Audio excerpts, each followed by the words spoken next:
Olá, professor, espero que esteja tudo bem.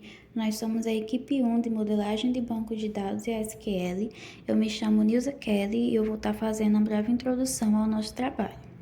Como comentamos no TDE 3, o grande benefício da utilização dos frameworks ORM é a quantidade extremamente reduzida de linhas de códigos para se fazer, o que de outro modo seria feito com 30, 50 ou até mesmo 100 linhas de código.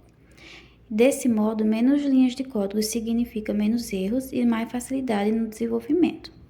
Além disso, ele abstrai os detalhes específicos do banco de dados, permitindo que os desenvolvedores trabalhem com um modelo de objeto coerente e consistente. Isso facilita a manutenção do código. Ao utilizar o ORM, é possível melhorar a qualidade do software em um projeto. Primeiramente, o mapeamento entre as entidades do banco de dados e classes de aplicação é realizado de forma transparente, facilitando o trabalho dos desenvolvedores.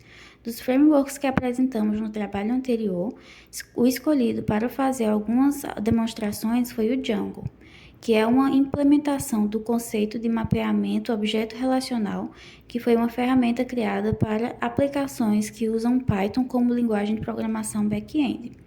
Ela tem muitas qualidades como segurança de aplicações com chave, ferramenta de cache para função de alto armazenamento de aplicação e baixo consumo de processamento, deixando muito mais leve e rápido o website ou aplicação web. Também tem um modelo de template já embutido na ferramenta que usa arquivos estáticos HTML, CSS e JavaScript, a qual interage com a camada de visualização do framework. E se tratando de conexão de banco de dados, o Django usa um modelo RM de dados que pode ser usada para interagir com dados de aplicativos de vários bancos de dados relacionais, como SQLite, PostgreSQL e MySQL. Oi, professor, somos da equipe 1 de bancos de dados. Meu nome é Lia Costa e hoje eu vou utilizar o ORM Django para fazer a explicação dos comandos de DDL utilizando a metodologia CRUD. No Django, as classes são os models, na verdade, né? Então, esse ORM ele vai transformar esses models ou classes em tabelas de banco de dados através dos comandos de migração.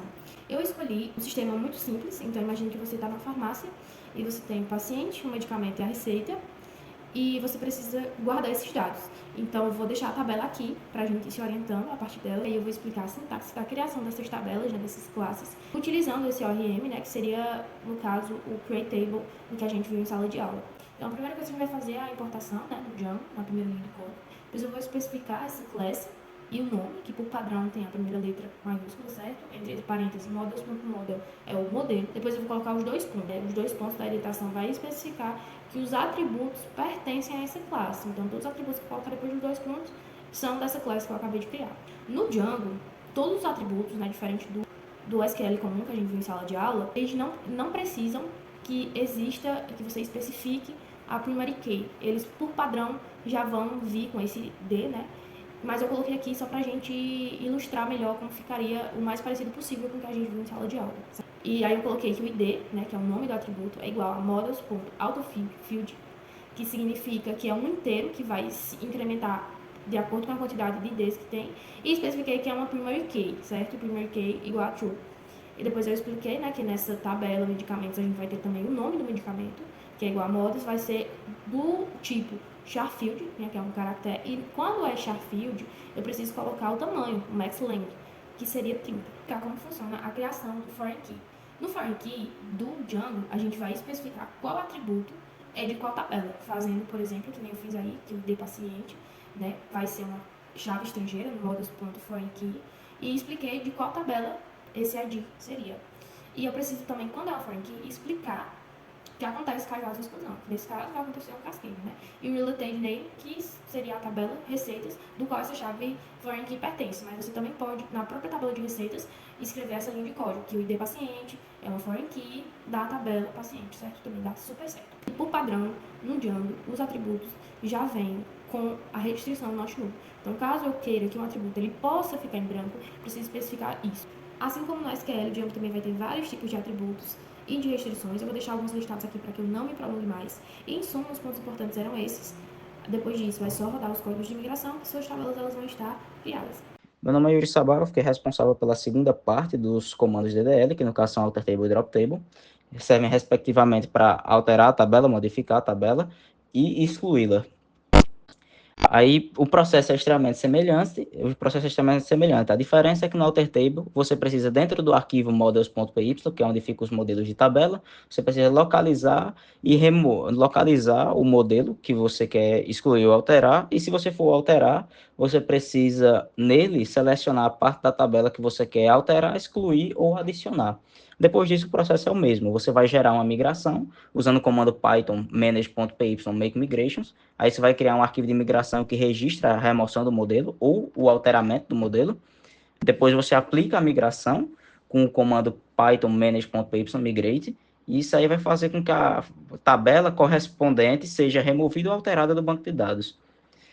E entrando no aspecto de foreign keys, as foreign keys, que são as chaves estrangeiras, para criar elas, você vai precisar criar modelos que deseja ser relacionados. Aí no modelo onde você quer criar a chave estrangeira, você precisa adicionar o campo de foreign key, apontando para o modelo de destino, que no caso seria, no modelo de destino você precisa colocar o autor, o modelo book, e aí dentro desses modelos você tem que definir onDelete igual models.cascade, que isso aí vai definir que quando um autor for excluído, todos os livros alterados associados a eles também serão excluídos.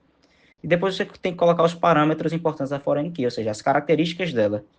O que acontece com o que ela tem de especial, né?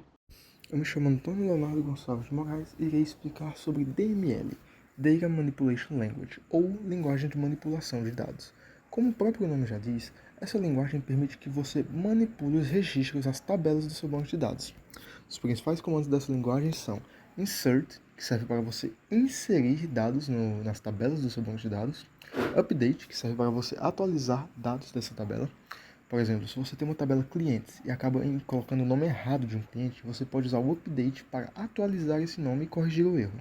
Outro comando bastante utilizado é o select, que seleciona os dados do banco de dados conforme as regras que você passar para ele. Por exemplo, se você colocar select asterisk from tabela, ele irá retornar todos os dados dessa tabela. E outro comando é o delete, que permite que você delete dados de uma tabela permanentemente. Olá, eu me chamo Fábio Henrique Fernandes Vilar. A tabela medicamento possui as colunas ID e nome, que até o momento não existe nenhum valor registrado nessa tabela. Para inserir algum ou vários dados dentro dessa tabela, com PostgreSQL, usamos o seguinte comando: insert into o nome da tabela, que nesse caso é medicamento, e entre parênteses passamos quais colunas iremos adicionar os dados. Nesse caso, a coluna ID e a coluna nome. E em seguida, passamos os valores que irão ser armazenados em cada coluna através da palavra reservada values, e entre parênteses, os valores que serão armazenados nas colunas na ordem em que as colunas foram declaradas após o nome da tabela. Nesse exemplo, vai ser o valor 1 para a coluna ID e o valor de pirona para a coluna nome. Já utilizando o ORM Django para inserir esses dados, os comandos serão os seguintes. Na linha 1, estamos importando a tabela medicamento. Na linha 3, estamos adicionando os valores 1 para a coluna ID e de pirona para a coluna nome. E na linha 4, estamos salvando esses valores na tabela medicamento. Meu nome é Jorge Deus e, como disse meu amigo Leonardo, as operações DML, Data Manipulation Language, possuem 3 tipos de comandos, e eu vou falar um pouco sobre o comando delete. O comando delete em SQL é utilizado para remover registros de uma tabela.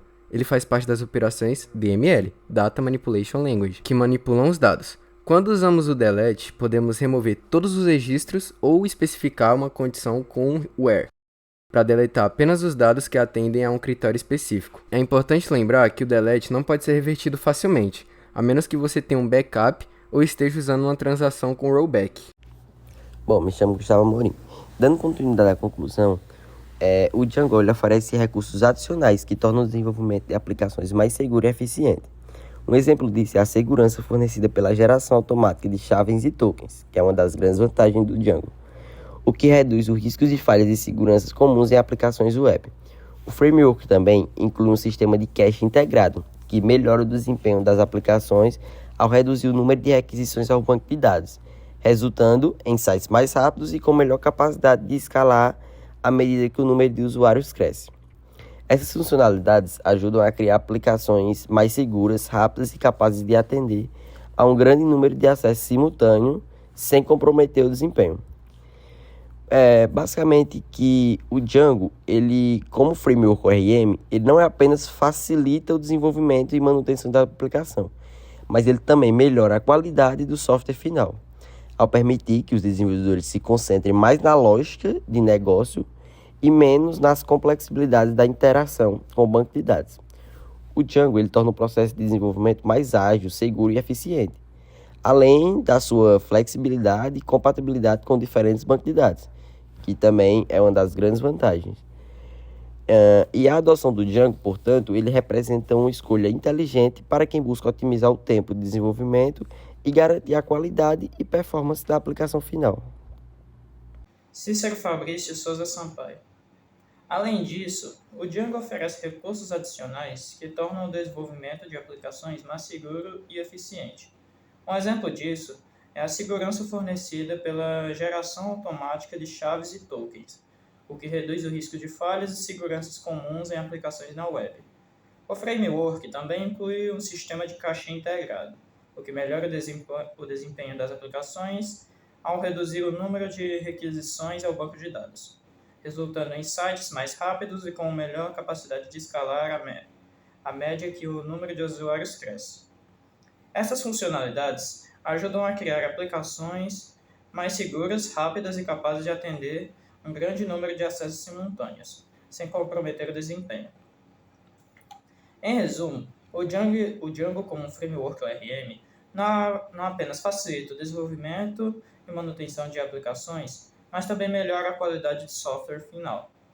Ao permitir que os desenvolvedores se concentrem mais na lógica de negócio e menos na complexidade das interações com o banco de dados, o Django se torna um processo de desenvolvimento ágil e seguro e eficiente.